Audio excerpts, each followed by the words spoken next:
83 minute 71 बार थपथपाई गई मेज, 14,417 शब्दों का बजट भाषण और उस बजट में अपने लिए राहत तलाशती मिडिल क्लास की हैरत ज़दा आंखें। टूटा हुआ लश्कर का भरम देख रहे हैं, टूटा हुआ लश्कर का भरम देख रहे हैं और जिल्ले इलाही के करम देख रहे हैं। ताकत का नशा अक्ल पे हावी है तुम्हारी, तुम देख न पाओगे जो हम देख रहे हैं। मैंने तो यह भी सुना है कि वित्त मंत्री जी जो चीज खुद नहीं खाती हैं उसके दाम से उनका कोई लेना देना नहीं होता। ये चूनर धानी धानी भूल जाते, ये पुरवा की रवानी भूल जाते, जो आकर 4 दिन गांव में रहते तो सारी लंतरानी भूल जाते। इलेक्टोरल बॉन्ड खरीदने के नाम छुपाने वाली सरकार, इलेक्टोरल बॉन्ड खरीदने वालों के नाम छुपाने वाली सरकार इन दिनों आम के ठेला लगाने वालों के नाम जानना चाहती है। मुझे तो होटलों, ढाबों या आम के ठेलों पर नेम प्लेट लगवाने वालों से पूछना है कि कभी खून की बोतल पर देखा है किसी का नाम लिखा हुआ? जनता ने 63 सीटें कम क्या कर दी, ये सरकार तो अमृतकाल का नाम लेना ही भूल गई। ये भूल गई है अमृतकाल को, ये भूल गई है मनरेगा को, ये भूल गई है मौलाना आजाद नेशनल फेलोशिप को, ये भूल गई है मणिपुर को, ये भूल गई है महाराष्ट्र को कि वो जो कुछ साल पहले 100 स्मार्ट सिटी बनाने का ढोल पीटा गया था, सुना है उस ढोल में पानी भर गया है, इसीलिए आपने उसका नाम बदल करके सिटीज ऑफ ग्रोथ हब्स रख दिया है। अच्छा है, नाम बदलने का खेल खेलते रहिए, आपकी कई सरकारें तो इसी वजह से चल रही हैं।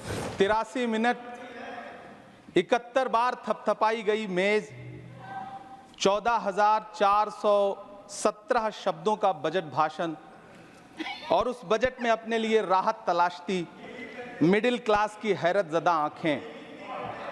सभापति महोदय, मेरे हाथों में जो दस्तावेज है दरअसल ये देश के किसानों, गरीबों, मजदूरों की उम्मीदों का स्मारक है। ऐसा लग रहा है जैसे वित्त मंत्री महोदया ने बजट नहीं तैयार किया है बल्कि प्रधानमंत्री जी की मन की बात का संकलन तैयार किया है।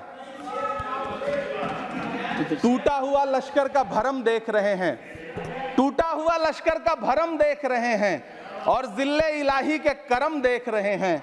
ताकत का नशा अक्ल पे हावी है तुम्हारी, तुम देख न पाओगे जो हम देख रहे हैं। वित्त मंत्री महोदया ने इस बजट में महंगाई पर सिर्फ 10 शब्द बोला है।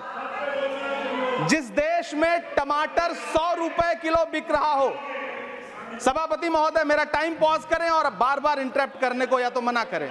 हाँ बोले, कृपया बोले। सभापति महोदय, वित्त मंत्री महोदया ने इस बजट में महंगाई पर सिर्फ 10 शब्द बोले हैं। जिस देश में टमाटर 100 रुपए किलो बिक रहा हो, उस देश की वित्त मंत्री के पास बजट में महंगाई पर बोलने के लिए सिर्फ 10 शब्द है। डीजल, पेट्रोल, आटा, चावल, दाल, सब्जी की महंगाई का तो कोई जिक्र ही नहीं। सावन चल रहा है तो प्याज और लहसुन का दाम पूछना तो शायद पाप होगा। मैंने तो यह भी सुना है कि वित्त मंत्री जी जो चीज खुद नहीं खाती हैं उसके दाम से उनका कोई लेना देना नहीं होता। लेकिन इस बार बजट पेश करने के लिए पार्लियामेंट आने से पहले वित्त मंत्री जी ने दही और चीनी खाई थी। अब तो उनसे यह पूछा जा ही सकता है कि उन्हें दही, दूध और चीनी का रेट तो इन दिनों पता ही होगा। क्या उसे सस्ता करवाएंगी या नहीं सस्ता करवाएंगी? अगर पता है तो कृपया सस्ता करवाइए, क्योंकि इसी चीनी ने अमेठी में एक मंत्री महोदया का राजनीतिक कैरियर कड़वा कर दिया। सभापति महोदय, अपने शीश महलों में बैठे हुए सरकार के सांसद और मंत्री कह रहे हैं कि महंगाई कम हो रही है। संसद की कैंटीन से बाहर निकल करके एक चाय का कप खरीदिए, तब समझ में आएगा कि महंगाई कम हो रही है या बढ़ रही है। किसी एक दिन अपनी किसी मजदूर की तरह अपनी दिन भर की दिहाड़ी लेकर के बाजार जाइए और अपने बच्चों के लिए राशन खरीदिए, तब पता चलेगा कि महंगाई कम हो रही है या नहीं हो रही है। यहां बैठ करके बड़ी बड़ी बातें करना आसान है। ये चूनर धानी धानी भूल जाते, ये पुरवा की रवानी भूल जाते, जो आकर 4 दिन गांव में रहते तो सारी लंतरानी भूल जाते। सभापति महोदय, इलेक्टोरल बॉन्ड खरीदने के नाम छुपाने वाली सरकार इलेक्टोरल बॉन्ड खरीदने वालों के नाम छुपाने वाली सरकार इन दिनों आम के ठेला लगाने वालों के नाम जानना चाहती है। मुझे तो होटलों, ढाबों या आम के ठेलों पर नेम प्लेट लगवाने वालों से पूछना है कि कभी खून की बोतल पर देखा है किसी का नाम लिखा हुआ? मुझे पूछना है कि क्या कोरोना के दौरान अपनी उखड़ती हुई सांसों के लिए ऑक्सीजन तलाशने वाले किसी इंसान ने ऑक्सीजन लाने वाले किसी इंसान से पूछा था कि ऑक्सीजन लाने वाला इंसान हिंदू है या मुसलमान है?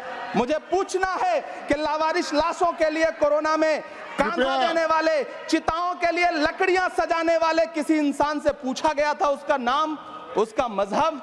लेकिन इन दिनों पूछा जा रहा है सभापति महोदय। अफसोस देश के प्रधानमंत्री जी ने कभी न टूटने वाली चुप्पी ओढ़ ली है। सभापति महोदय, जनता ने 63 सीटें कम क्या कर दी, ये सरकार तो अमृतकाल का नाम लेना ही भूल गई। ये भूल गई है अमृतकाल को, ये भूल गई है मनरेगा को, ये भूल गई है मौलाना आजाद नेशनल फेलोशिप को, ये भूल गई है मणिपुर को, ये भूल गई है महाराष्ट्र को। मुझे गर्व है कि मैं राज्यसभा में महाराष्ट्र का प्रतिनिधित्व करता हूं।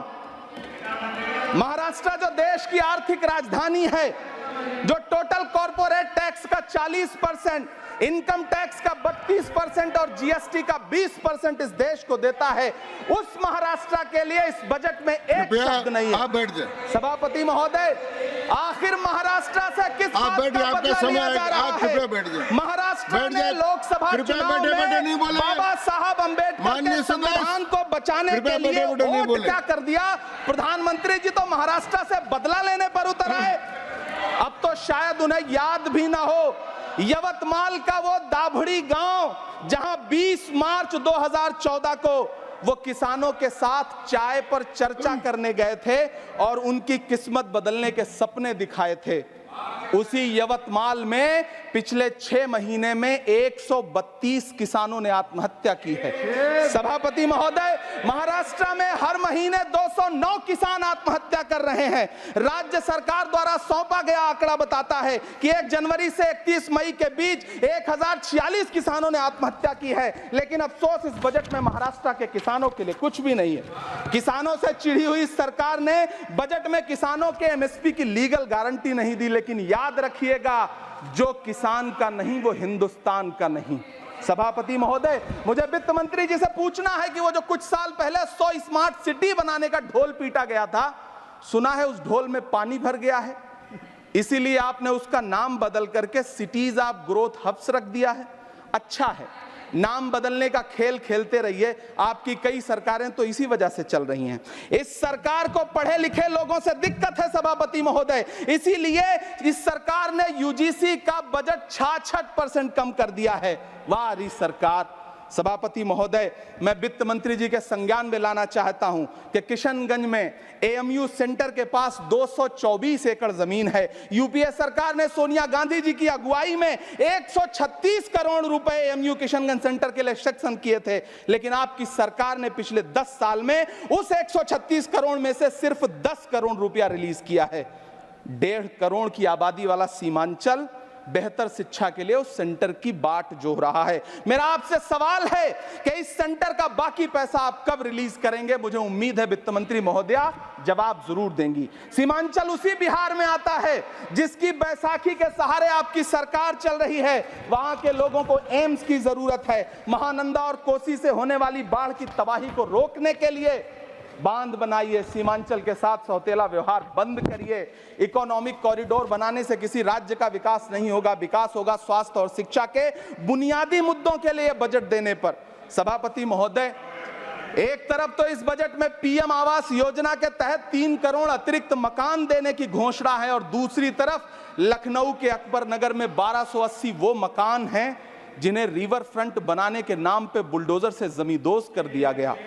सभापति महोदय, लोग चीखते रहे, बच्चे बिलखते रहे, वसुधैव कुटुंबकम का नारा लगाने वाली सरकार इंसानों के घरौंदे उजाड़ कर जश्न जश्न मना रही है सभापति महोदय। मेरा बहुत भावुकता के साथ देश के प्रधानमंत्री से सवाल है कि इन उजड़ते हुए मकानों और बेघर होते हुए घरों को देख करके आपको नींद कैसे आती है, आप सो कैसे पाते हैं? मेरा सवाल है इस देश के प्रधानमंत्री से, या तो लोगों के घरों से उजाड़ना बंद करिए या फिर करोड़ों मकान बनाने की झूठी घोषणाएं करना बंद करिए। यह बजट झूठ का पुलिंदा है। यह बजट आपके पिछले साल के बजट का कट कॉपी पेस्ट है। यह बजट हमारे चुनावी घोषणा पत्र की नकल करने की एक बेईमान कोशिश है। लेकिन कहावत है ना कि नकल के लिए भी अकल चाहिए। मेरे हाथ में एक तरफ न्याय पत्र है जो हमारा है और दूसरी तरफ अन्याय पत्र है जो आपका है। इस सरकार को आलोचना सुनने की आदत नहीं है सभापति महोदय।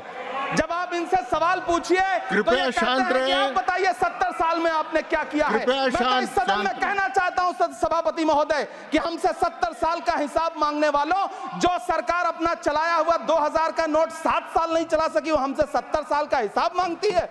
सभापति महोदय, मैं अंत में आपसे यह कहना चाहता हूं, यह बजट बैसाखी पर टिकी हुई सरकार का कुर्सी बचाओ बजट है। इस बजट में राज्यों के साथ, किसानों के साथ, नौजवानों के साथ, महिलाओं के साथ, देश के मिडिल क्लास के साथ अन्याय किया गया है और इस अन्याय का खामियाजा आपको महाराष्ट्र, हरियाणा और झारखंड के चुनाव में भुगतना पड़ेगा।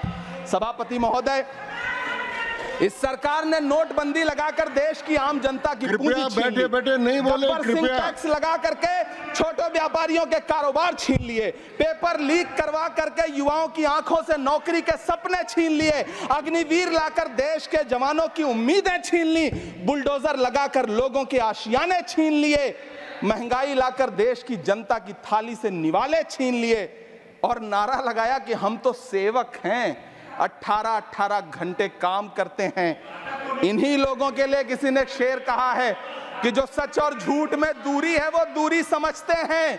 सियासी हाकिमों की हम भी मजबूरी समझते हैं।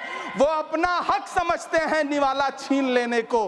डकैती को बहुत से लोग मजदूरी समझते हैं। हमें पता है कि कैसी मजदूरी की जा रही है। सभापति महोदय, मैं यहाँ खड़ा होकर के अंत में आपसे कहना चाहता हूं कि इस बजट में तमाम राज्यों के साथ अन्याय किया गया है। इस बजट में युवाओं के साथ अन्याय किया गया है, महिलाओं के साथ अन्याय किया गया है और खास तौर से महाराष्ट्र के लिए कुछ नहीं रखा गया है। महाराष्ट्र बाढ़ से जूझ रहा है। पानी बरसने से वहां 1500 से ज्यादा लोग मारे गए हैं। उस शहर को, उस राज्य को 4000 करोड़ के पैकेज की जरूरत है ताकि जो फसलें बर्बाद हुई हैं लोगों को राहत दी जा सकी। लेकिन अफसोस, इस बजट में महाराष्ट्र के लिए ऐसा कुछ भी नहीं है। मैं आखिर में यह कहना चाहता हूं कि पिछले 7 दिन से इस बजट का बड़ा ढिंढोरा पीटा जा रहा है। इसे महान बताया जा रहा है, लेकिन कौन महान बता रहा है? सत्ता पक्ष के लोग, उन्हें तो बताना ही है। क्योंकि मैं अवध क्षेत्र से आता हूं, प्रतापगढ़ से, नीरज भाई भी अवध और पूर्वांचल से आते हैं। वहां एक कहावत है कि बिटिया की तारीफ किसने की? बिटिया की महतारी ने, यानी कि बेटी की प्रशंसा किसने की? मां ने। तो इस बजट की तारीफ सत्ता पक्ष करे तो करेगा ही, लेकिन विपक्ष के एक भी सांसद से आप पूछिए कि क्या उसके राज्य को कुछ मिला है, तो वो ये कहेगा कि नहीं, कुछ भी नहीं मिला है।